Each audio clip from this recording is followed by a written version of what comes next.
porque estos bebés pequeños tienen un riesgo de muerte fetal, tienen un riesgo de muerte neonatal, de morbilidad importante, neurológica y a otros niveles, y lo que mencionábamos hace rato también, de efectos tardíos, de anormalidades en el neurodesarrollo después, no quiere decir retraso psicomotor, puede decir cosas tan sutiles como un déficit de atención, ¿sí? O de problemas cardiovasculares como hipertensión. Entonces es por eso que nosotros tomamos esta población. La otra cosa que es importante es que nosotros siempre, el problema con las restricciones que tenemos que decir, ¿cuándo van a nacer estos bebés? ¿Cuándo decido yo que está mejor este niño afuera que adentro? Y este balance va a darse dentro del grado, dependiendo del grado de compromiso fetal que tiene este bebé, el riesgo de muerte que tiene in útero, contra el grado de compromiso neonatal que tiene, el riesgo que tiene afuera de hacer algún tipo de complicación. Esta balanza, por supuesto, va a depender de muchos factores. Veremos que el pronóstico principal va a ser dado por la edad gestacional, pero obviamente hay otro tipo de compromisos que es para lo que utilizamos la evaluación Doppler. Y hay dos cosas importantes, que es cuando hablamos del límite, donde vamos a finalizar cada embarazo, o sea, hasta dónde estoy dispuesto a llegar y por qué. Y también de cada cuánto tengo que vigilar estos bebés, porque no es lo mismo uno que se tiene que ver cada 2 semanas que uno que se tiene que ver diario. Entonces nosotros tenemos que saber todo esto para saber si yo estoy dispuesto a asumir la vigilancia de un bebé de ciertas características y qué tan tranquilo puedo estar. Estos van a ser los objetivos o lo que vamos a hacer. Vamos a identificar el feto pequeño, hablar de restricción y sus tipos y hablar del protocolo de manejo. Entonces, principalmente, cuando hablamos de identificar el feto pequeño, pues ya dijimos percentil 10. Pero lo primero que yo tengo que hacer para determinar que un percentil esté correctamente calculado es saber la edad gestacional que tiene mi bebé. Y hoy en día, hoy por hoy, la manera de determinar la edad gestacional es por la longitud craneocauda del primer trimestre. Si yo no tengo esa, entonces me voy al diámetro biparietal en el segundo trimestre. Pero si yo tengo un ultrasonido del primer trimestre, olvídense de la FUM segura, confiable, y la señora lo jura por la virgencita, no.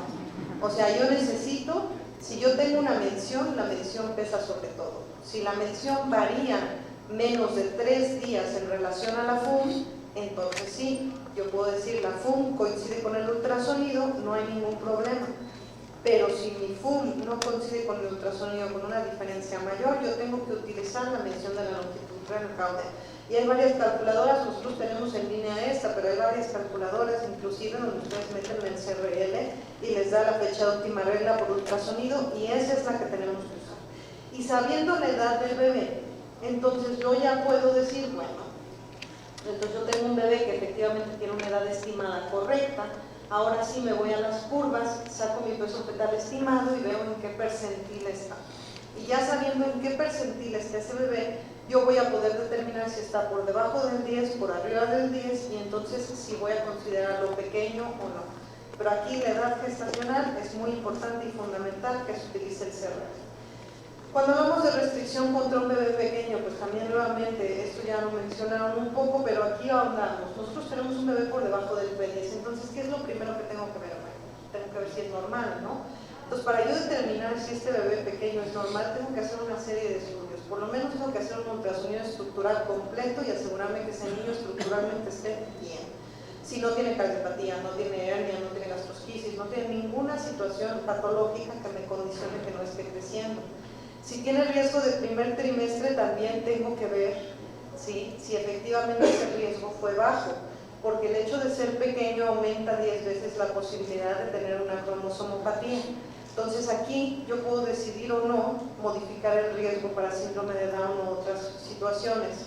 Si es un riesgo bajo del primer trimestre, usualmente no se va a modificar como para hacer una amplia. Hacer serologías, yo tengo que ver si esta paciente estaba expuesta a citomegalovirus principalmente o a otras enfermedades virales que puedan condicionarme un problema de restricción. Si la paciente está haciendo preeclampsia, esto puede ser parte de la misma enfermedad placentaria, pero la preeclampsia es un volado o es una situación que nos modifica completamente la historia natural de la restricción, y el tener una preeclampsia nos cambia mucho el protocolo de manejo. Entonces la preeclampsia un poco aparte. Y ver también tóxicos, y no solo estamos hablando de marihuana, cocaína y los tóxicos clásicos. El hecho de fumar durante el embarazo, el tabaquismo, es una de las causas más importantes extrínsecas de restricción del crecimiento. Entonces es importante que nosotros interroguemos y sepamos todo esto. Y si nosotros hacemos protocolo de estudio le decimos a la señora, bueno, usted tiene un bebé pequeño, estructuralmente se ve bien, su riesgo para Down era bajo, no fuma, no se ve ninguna alteración y todo lo demás, entonces yo tengo que determinar si este bebé es restringido o pequeño constitucional y para eso voy a usar el Doppler. Y aquí viene la primera situación. Durante muchos años se determinó que la arteria umbilical era el vaso por excelencia y hasta la fecha muchas sociedades como la de Estados Unidos, la SFM, utiliza el Doppler de la arteria umbilical para hablar de restricción. Pero como veremos ahorita, o sea, el Doppler de la arteria umbilical identifica muy bien todos los fetos que tienen una alteración placentaria muy grande, más o menos arriba del 30%, pero no me va a identificar los tardíos. Entonces el Doppler de la umbilical, aunque sea uno de los vasos por excelencia, no es el único. Y de ahí viene la importancia que mencionó el doctor Molina de hacer competencia en la medición de los otros vasos. Este es un estudio que publicamos en el 2013 y es uno de los que sirve como base para la clasificación de Gratacosi, y por eso es que yo les voy a ir presentando los estudios que son el razonamiento de por qué llegamos a esa clasificación. Y lo primero era agarrar y decir, bueno, yo voy a agarrar puros bebés por debajo del percentil 10. Ya quedamos que dentro de estos van a ir mezclados a los que les va bien y a los que les va mal, los que van a ser pequeños y los que van a ser restringidos. Entonces, ¿cuántos me identifica la umbilical? ¿Sí? Entonces, todos estos eran bebés que estaban chiquitos por debajo del P10, pero fíjense cómo la umbilical anormal solo era el porcentaje de abajo, o sea, las edades gestacionales más tempranas, y en realidad las edades gestacionales más tardías, la mayoría tienen un umbilical normal, ¿sí?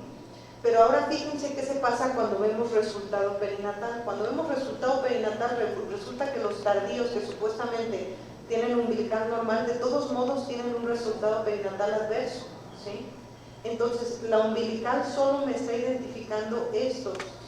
En realidad, con umbilical normal, de todos modos, tengo un porcentaje de bebés que están afectados o que presentan alguna anormalidad en otra situación. Entonces, esto quiere decir que hay muchos restringidos que la umbilical no me detecta, particularmente en edades gestacionales tardías. Por lo tanto, lo que se buscó fue más o menos hacer una división de estas dos curvas y decidir, bueno, ¿hasta dónde me sirve la umbilical? Pues más o menos alrededor de la semana 32 del diagnóstico, ¿sí? Y hasta dónde tengo que empezar a buscar otro tipo de parámetros que me ayuden. Y esta es principalmente la razón por la cual la clasificación decide definir de este lado la restricción temprana y de este lado la restricción tardía, a partir de la semana 32 del diagnóstico, ¿sí? Nosotros decimos, bueno, entonces, si yo tengo un bebé que tiene una umbilical normal, ya vimos que a nivel tardío, de todos modos, presentan resultados anormales. ¿Cuáles son estos resultados? Bueno, cuando nos ponemos a ver resultado perinatal adverso, son bebés que tienen más acidosis, son bebés que termina uno corriendo a hacer una cesárea porque tienen un riesgo de pérdida de bienestar fetal, o son bebés que después, en el primer mes de vida, se les hace algún tipo de evaluación neurológica y resulta que tienen alteraciones. Y estas alteraciones, les digo, pueden ser cosas tan sutiles como déficit de atención, ¿sí? Una respuesta lenta a los estímulos, es decir, no es retraso psicomotor, no pensemos parálisis, sino son cosas, simplemente son un poquito menos listos que los otros, pero eso ya nos habla de que estos bebés están un poquito más afectados, ¿sí? Y luego si yo me voy alrededor de los 5 años, pues resulta, porque este es el primer estudio que publicó Fátima Crispi en Circulation, a los 5 años de niños con restricción, y a los 5 años tenían hipertensión y tenían cambios, y fue la razón por la cual nosotros después nos fuimos a ver a los fetos a ver cómo estaban, ¿sí? Entonces, esto ya nos habla de que hay una evolución a nivel de la hipoxia y que nos condiciona condiciones para después. Y entonces, ¿qué hicimos? Pues decimos, vamos a ver qué parámetros nos sirven para tomar decisiones en los bebés donde la umbilical está normal. Y lo primero que se hizo fue ver la redistribución cerebral con la cerebral media. Y entonces lo que se busca es ver cómo se comporta la cerebral media y el ratio cerebroplacentario, es decir, el índice entre la cerebral y la umbilical, para detectar situaciones adversas. Este fue el estudio que publicó Rogelio Cruz en el Obstetrics and Gynecology ya hace 5 años ya. Y entonces lo que se veía es que si nosotros dividimos los pequeños, estos son los controles, los pequeños que tienen un Doppler normal cerebral, ¿sí? Los que están en rosa, y en rojo son los pequeños que estaban vasodilatados o que tenían un Doppler cerebroplacentario anormal. Y fíjense, olvídense de los azules, fíjense diferencia entre los puros pequeños, nada más con vasodilatación. Eran bebés que terminaban más en cesárea y que terminaba uno corriendo hacia la cesárea porque no toleran un parto. Entonces la vasodilatación cerebral es un parámetro que nos indica aquellos bebés que pueden no tolerar un trabajo de parto, y esto era aproximadamente un 60% de posibilidades de terminar en cesárea, y era un 50% aproximadamente de que esa cesárea fuera por un riesgo de pérdida de bienestar fetal, o sea que ya estuviéramos en un trabajo de parto y nos empezaran a hacer descensos y tuviéramos que salir corriendo a hacer la cesárea. Y esto se correlacionaba con una acidosis neonatal tomada con un pH de cordón umbilical. Pero además, si yo a esto le agrego la medición del istmo aórtico, que es ver cómo se está perfundiendo extra la cabeza, no solo la cerebral media, sino aparte está habiendo un reflujo a nivel de la aorta para llevarle más sangre a ese cerebro, ¿sí? Si aparte yo tenía esta reversión en el istmo aórtico, entonces la posibilidad de terminar en cesárea es casi del 86%. Y es por eso que entonces se tomó la decisión de que la cerebral y el istmo aórtico pueden ser parámetros para determinar que nosotros programemos una cesárea en vez de que le demos parto a esa paciente. O le digamos, señora, pues usted quiere un parto, tiene 3 partos previos, no hay problema, lo intentamos, pero existe una posibilidad bastante alta de que tengamos que salir corriendo a sacar a este bebé por vía abdominal, ¿sí? Entonces, estos son los parámetros o la justificación para utilizar la cerebral media y el istmo. Ahora nos vamos a lo que es las uterinas. Las uterinas también están incluidas en el protocolo. ¿Por qué? Porque las uterinas se asocian con riesgo perinatal, pero se asocian además con vasodilatación. O sea, el hecho de que yo tenga una resistencia aumentada o una alteración en las uterinas se asocia con que ese bebé vasodilate, por lo tanto terminará en cesárea, que es lo que acabamos de ver. Entonces, este estudio nosotros lo publicamos apenas el año pasado, es el análisis de las uterinas, y nosotros teníamos más o menos unas uterinas alteradas, teníamos ya un 30% de posibilidades de que este bebé se vasodilatara en la primera vez que lo veíamos, o sea, midiendo las uterinas la primera vez que lo diagnosticábamos, pero si fue justo antes de la inducción y las uterinas seguían mal, tenemos hasta un 60% de posibilidades de estar vasodilatado, y esto obviamente se traduce en otra vez mayor cesárea, mayor acidosis y una prolongación de la hospitalización neonatal, pero principalmente la asociación es terminando en cesárea. Por lo tanto, las uterinas también entran en el protocolo porque pueden darnos un reflejo indirecto no solo de la función placentaria, sino de cómo está compensando este bebé. Y luego también este estudio donde dijimos, bueno, está bien, ¿no? Vamos a decir que está un niño que tiene las uterinas bien, no está vasodilatado, está por debajo del percentil 10 y todo el Doppler es normal y maravilloso. El percentil de peso por sí mismo va a darnos algún cambio.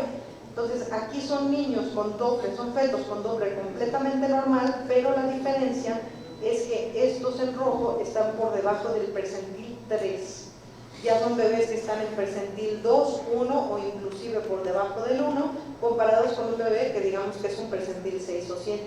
Y entonces vean la diferencia, vean cómo los bebés que están, por ejemplo, en un percentil 6, que serían estos, ¿sí?, tienen un resultado mucho mejor que un bebé que está en un percentil 1, ¿sí? Simplemente el hecho de tener un percentil bajo, independientemente de cómo esté la flujometría Doppler, me va a aumentar el riesgo considerablemente para estar hospitalizado y para ir a cesárea. Entonces, basándonos en estas situaciones de las arterias uterinas aumentadas, de un índice cerebroplacentario alterado o de un percentil 3, se hace un modelo matemático estadístico, porque obviamente se tiene que integrar toda la información y se busca ver cuánto peso se le da a cada uno de estos parámetros o qué es lo que nos pueden reflejar estos parámetros. Y la conclusión básica es esta: yo a nivel de controles, es decir, bebés que crecen normal, me espero más o menos una incidencia de un 8% de cesárea por riesgo de pérdida de bienestar fetal o de algún tipo de problema. Si yo tengo un bebé que está entre el percentil 3 y 10, que tiene un Doppler normal, más o menos la incidencia es un 11%, es decir, es muy parecida y no es significativamente diferente a los controles. Sin embargo, si yo tengo un bebé muy pequeño o con el parámetro Doppler alterado, cualquiera de estos me puede dar hasta un 40% de posibilidad de alteraciones. O dicho de otro modo, En este estudio, que es el que finalmente publicó Figueras para dar la clasificación, dice, si yo tengo un bebé que es pequeño y tengo un ratio cerebroplacentario normal, unas arterias uterinas normales, un percentil de peso por arriba del 3, van a ser 40% de los bebés pequeños, ¿sí? Y van a tener un 11% de resultado perinatal, es decir, estos se van a comportar exactamente igual que un bebé que está creciendo bien. Mientras que si yo tengo un bebé pequeño con cualquiera de estos alterados, yo voy a encontrar el 81% de los bebés van a tener un resultado perinatal adverso, y estos se deben de considerar una restricción tardía y por lo tanto se deben de vigilar de manera diferente, ¿sí? Entonces este es el razonamiento para eventualmente llegar a la clasificación o al protocolo de manejo que nosotros estamos utilizando. Ahora, hablábamos de la semana 32 al diagnóstico para definir lo que era la restricción temprana de la restricción tardía. La restricción temprana muchas veces no es difícil diagnosticarla, en realidad ese no es el problema, porque nosotros vemos una pancita muy chiquita en una paciente más o menos de 28 semanas, o ya se ve, si no se ve por fondo uterino, se ve por petometría, se ve por un Doppler, se ve por un oligo, o sea, son restricciones muy severas con una hipoxia, que es una adaptación completa del bebé, y eso es lo que nos da la citometría Doppler, y el problema principalmente es pues, cuando lo sacamos, ¿no? Porque es tan chiquito, tan prematuro, tan temprano y tan alterado que nosotros tenemos que escoger muy bien cuándo sacarlo para darle la mejor posibilidad de vida. En cambio, la restricción tardía pues, usualmente ya está grande, ¿sí? Ya no nos esperamos tantas complicaciones a ese nivel, pero el problema es que no las diagnosticamos. Y muchas veces son las pacientes que llegan con un óbito o con una situación así, y hasta después de nacer nos damos cuenta que eran pequeños. Entonces, esta es la importancia de diagnosticar la restricción.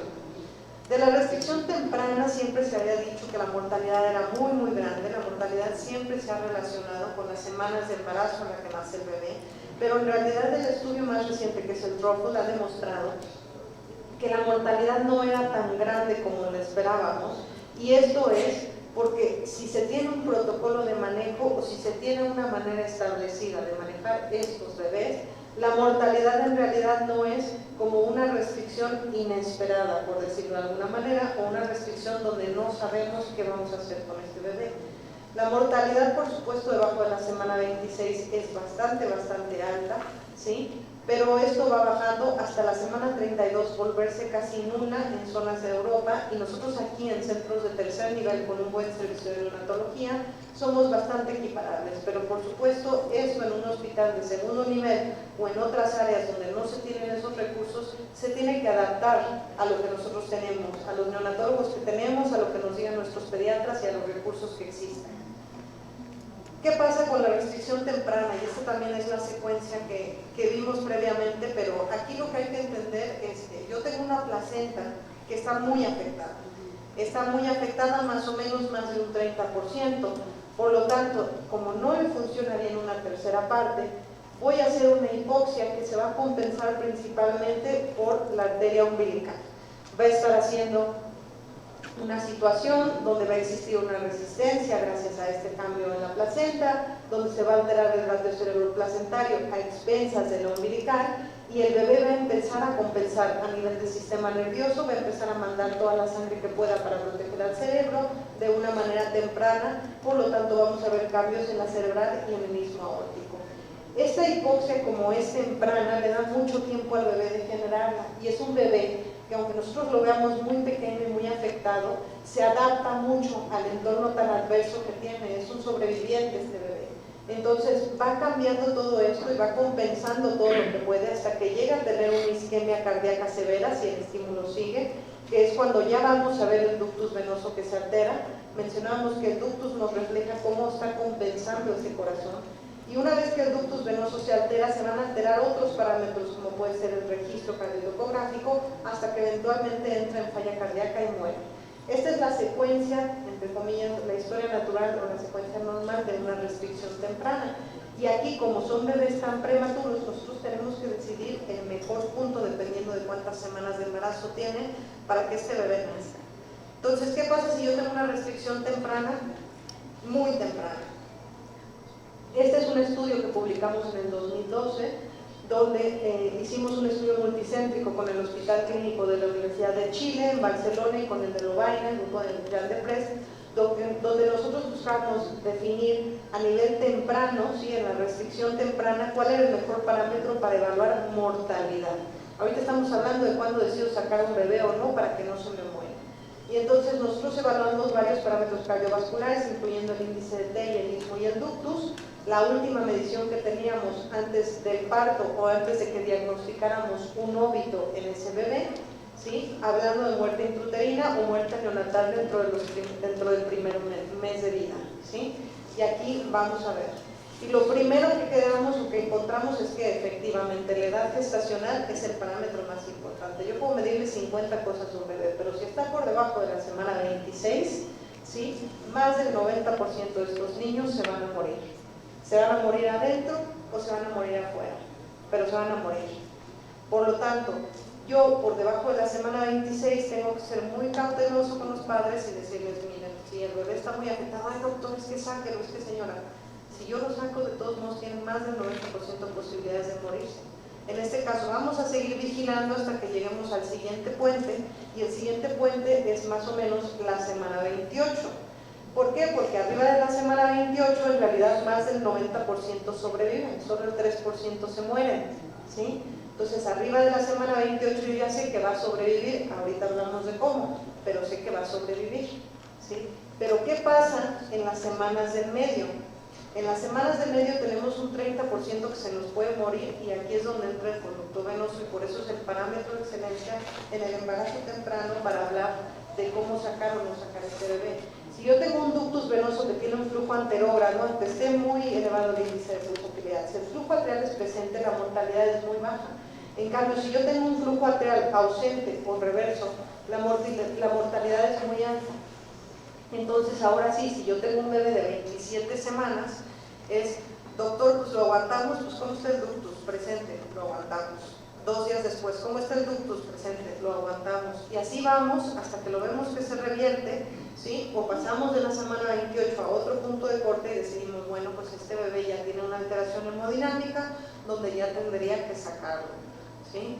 Obviamente estos puntos de corte se tienen que ir modificando dependiendo de dónde estemos. Y por supuesto, nosotros estamos hablando de mortalidad perinatal, ¿no?, que es lo que estamos definiendo con el ductus venoso. El otro parámetro clásico que se ha reportado y que también funciona, pero que es importante hacer la aclaración, es el registro cardiotocográfico computarizado. Esto no es lo que tenemos todos en nuestros hospitales, ahí con un cardiotocógrafo normal, ¿sí? El registro cardiotocográfico tiene que ser computarizado para que sea válido para la vigilancia de estos bebés, porque nos ve la variabilidad latido-latido. El perfil biofísico, ya nos comentó el doctor Molina, no sirve de nada, y menos en estos niños. Entonces aquí hay que hacer una flujometría Doppler, o si tenemos la suerte de contar con un registro computarizado, se puede usar un registro computarizado para decidir sacar a los bebés en estas semanas o no. Y después, claro, lo sacamos, pero ¿cómo van a quedar, no? Porque el siguiente paso es no solo agarrar y decir, bueno, este niño va a estar vivo, sí, este niño va a estar vivo, pero fíjense cómo debajo de la semana 29 el porcentaje de secuelas es más del 90%, mientras que arriba de la 32 es menos del 10%, y en estas semanas del medio, sí, más o menos se van a la mitad, y entonces aquí es donde tienen que entrar otros parámetros como el istmo aórtico, ¿sí?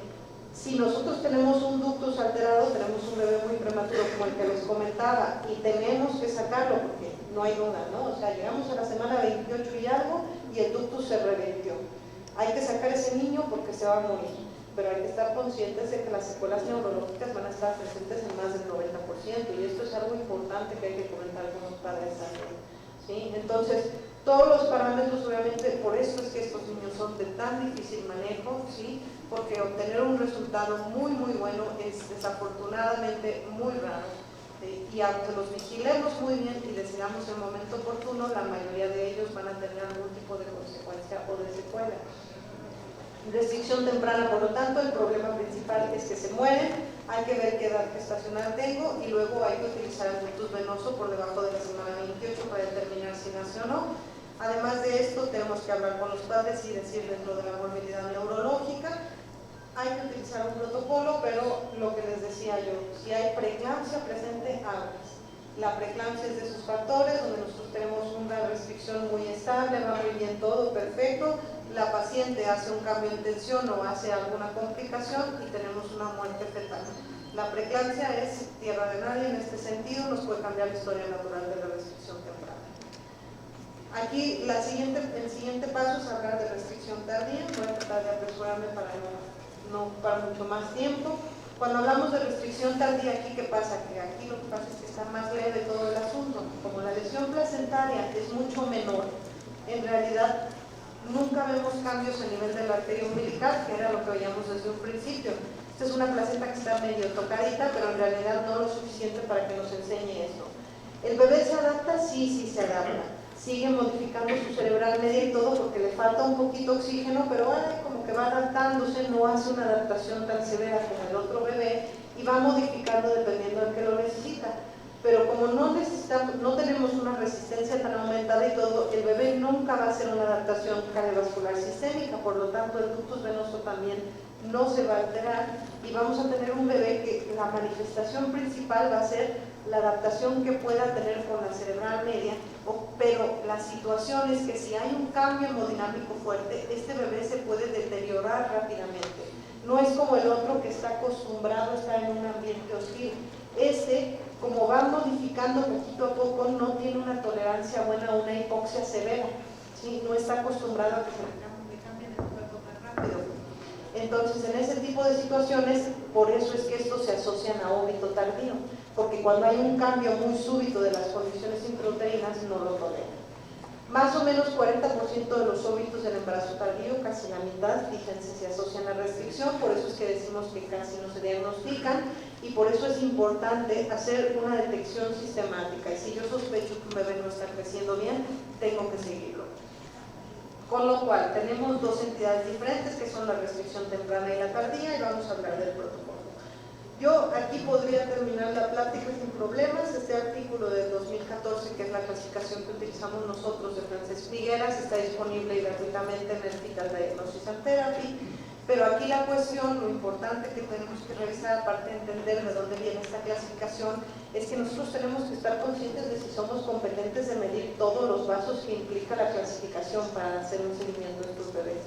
Si lo somos, ningún problema y tenemos que tener el lugar donde darle la resolución a este niño dependiendo de la edad gestacional. Si no somos competentes en hacer todo el seguimiento como dice el protocolo, entonces hay que enviarlo a una unidad de tercer nivel que sí tenga un servicio de medicina fetal donde sean capaces de dar seguimiento y donde si lo tienen que sacar sean capaces de recibir a este neonato.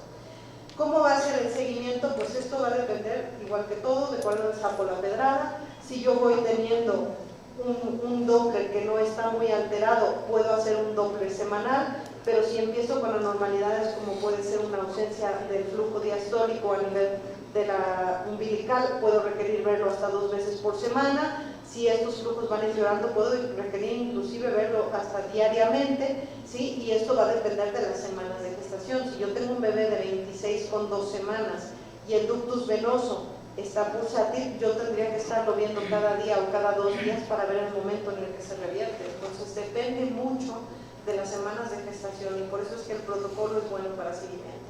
A nivel tardío es lo mismo. Si yo tengo un bebé que considero que es pequeño con Doppler normal y el percentil de peso es correcto, o sea, arriba del percentil 3, un percentil 6 por ejemplo, lo puedo ver cada 2 semanas. Pero si yo tengo una vasodilatación cerebral, lo debo de ver por lo menos 2 veces por semana, porque entonces tengo que ver qué grado de compromiso existe. Y al final de cuentas, el nacimiento, como veíamos, también va a estar muy determinado, principalmente por el Doppler de la cerebral media y el istmo aórtico. Esto no quiere decir que todos tienen que entrar a cesárea directamente, esto depende de la paciente, pero la mayoría de las pacientes con un bebé pequeño, que uno le diga que tiene una posibilidad prácticamente de un 50% de terminar en cesárea y corriendo, va a preferir una cesárea electiva, y particularmente si se hace por la mañana y con los neonatólogos pendientes de recibir a bebé. Con lo cual el protocolo global es este, ¿sí? Básicamente dependiendo de las semanas de gestación, los parámetros que hemos de tener alterados o el momento de finalización y la vía de finalización que debemos de escoger. Si se les hace complicado no pasa nada.